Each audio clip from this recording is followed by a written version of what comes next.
ഏട്ടാ ഞാൻ ഇന്നലെ പറഞ്ഞ സാധനം വാങ്ങിക്കണേ.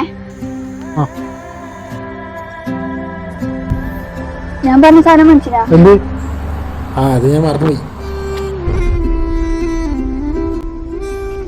എനിക്കെന്റെ അച്ഛനും അമ്മയും ഉണ്ടെങ്കിൽ ഈ അവസ്ഥ വരൂലേനല്ലേ? അയ്യോ, മോക്കറിയില്ല ഏട്ടന്റെ അവസ്ഥ. മറന്നുപോയെന്ന് ഞാൻ വെറുതെ പറഞ്ഞതാ. ഏട്ടൻ്റെ അടുത്ത് പൈസ ഇല്ലാത്തോണ്ടാടാ. മോക്ക് ഇപ്പൊ തന്നെ വേണമെന്നുണ്ടെങ്കിൽ ഞാൻ സന്തോഷേട്ടൻ എനിക്ക് പൈസ തരാനുണ്ട്. ഞാൻ അവിടെ പോയി പൈസ വാങ്ങിയിട്ട് ഇപ്പൊ തന്നെ കൊണ്ടുവരാം.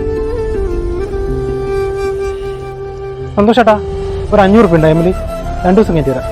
പൈസ ഞാൻ തരാടാ, നീ കുറച്ചടിക്കും. എനിക്ക് വേണ്ട. കുടിക്കേ എന്റെ ഒരു സന്തോഷം. ഞാൻ കുടി മതി മതി മതി മതി.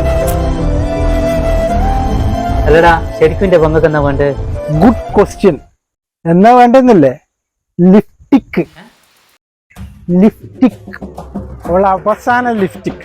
നിങ്ങൾക്കറിയാം, നടക്കുമ്പോ ലിഫ്റ്റിക്, കിടക്കുമ്പോ ലിഫ്റ്റിക്, തിന്നുമ്പോ ലിഫ്റ്റിക്. ഇതെന്താ അവസാന ലിഫ്റ്റിക്കാ?